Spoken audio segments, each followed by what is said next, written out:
let me just say that I believe in the Constitution as well, and I carry it in my pocket right here. I also believe in our free enterprise system, and our free enterprise system is being threatened right now by deficit spending. I learned about our free enterprise system by pedaling my bicycle up and down the brick streets of Mount Vernon, delivering newspapers, pushing an ice cream cart, selling sweet corn door to door, and selling cider door to door. I love our free enterprise system. It's made our country what it is today. But we're electing socialists, and they're transforming the nature of this country. They're transferring wealth from those people that produce it to those people that don't produce it. And as that happens, you see a basic ideological shift in our country. Democracy can't long survive doing just that. Now let's talk about our economy real quickly. $14.5 trillion economy. Our operating deficit right there is $1.6 to $1.8 trillion. But if you add that to the ongoing deficit, it's $12 trillion in a $14.5 trillion economy. It's unsustainable. And that doesn't include entitlement programs like Social Security, like Medicare, like Medicaid, like now we have health care, pension guarantee programs, on and on. They are not actuarially sound. I'm reading a book now called Aftershock that predicts dire consequences. Hyperinflation, collapse of the economy. Somebody mentioned that China's buying most of our debt obligations. They're not. But about 40% of our debt obligations are purchased by foreign countries. China actually has about $1 trillion, $800 billion. They're trying to liquidate it right now. India recently bought 2 metric tons of gold. They don't lack confidence in the US dollar. Look at the past experience. Republicans have failed you. They failed us in '95 when they took control. They went on a spending spree. They failed us at the State House. They went on a spending spree and increased taxes at the State House. At the Department of Agriculture, I tried to change that. When I came in, we had 500 employees. When I left, we had 425, even though the legislature transferred approximately another 100 employees to our department.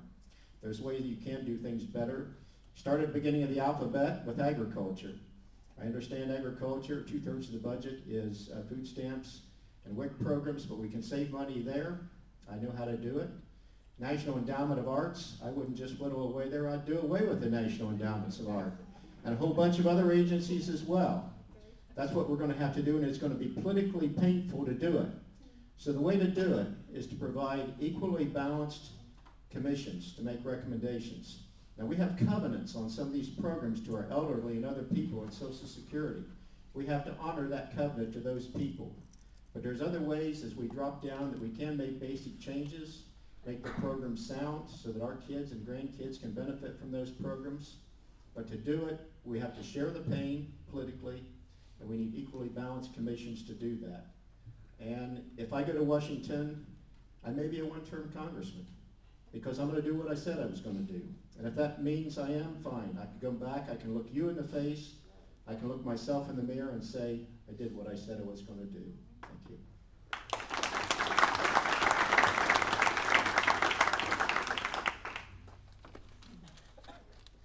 Thank you. As you can imagine, we got quite a few questions on healthcare. What can we do to roll back the federal takeover of healthcare, and how do you feel about the vote? You guys can take a couple minutes on this big subject. We'll start with Bob. Thanks, Tim. Well, we definitely need to roll it back. We really like to repeal it. And that would be tough to do with Obama still being president. You know, I doubt if we'll have enough votes to override a presidential veto. But we're definitely going to have to roll it back. And you know, like Jeanette said, $560-some billion in new taxes, taking $500 billion out of Medicare to help finance this, and that doesn't count the $360-some billion for what they call the doctor fix. You know, the way it's scheduled right now, at the end of the year, doctors that do Medicaid and Medicare reimbursement rates will be cut by 21%. Well, if that happens, the doctors are going to say, hey, we're not doing those programs anymore. We got a lot of that going on anyways. And so how we fix it, we got to address the cost side. And the first thing that's obvious that should have been done, you know, last year is portability of insurance. Buy it between states. Open this up like you can buy property and casualty in your auto insurance. Get some competition. Let free market principles work.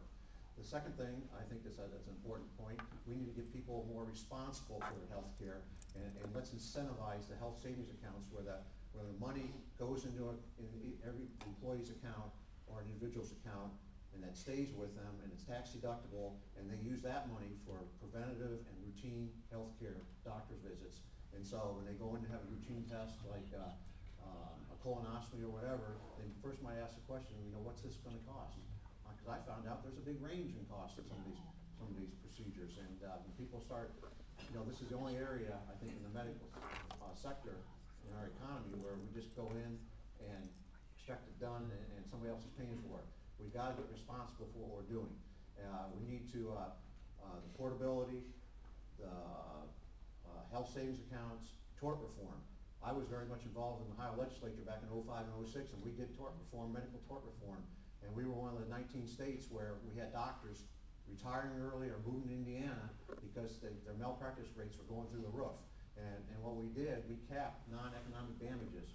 And since then, the rates started to flatten out, and they've actually gone down, and we actually got a couple more carriers in the state now. I think we went from 2 to 4, and now we're up to 6 that are writing medical malpractice for our docs.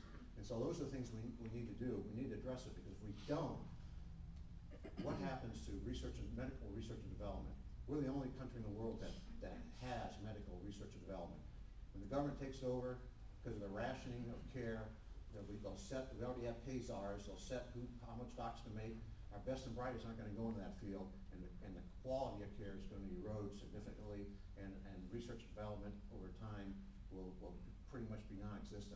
Certainly won't happen what's happened in all our lifetime, and all the medical research and cancer and cardiology and all that. So we just need to try to repeal the whole thing, but if we can't, we need to reform it and address those issues that we can agree on, and make it clear that what the policy, the rate that they're on, is going to raise the deficit by well more than $1 trillion, and service and quality of care is going to erode significantly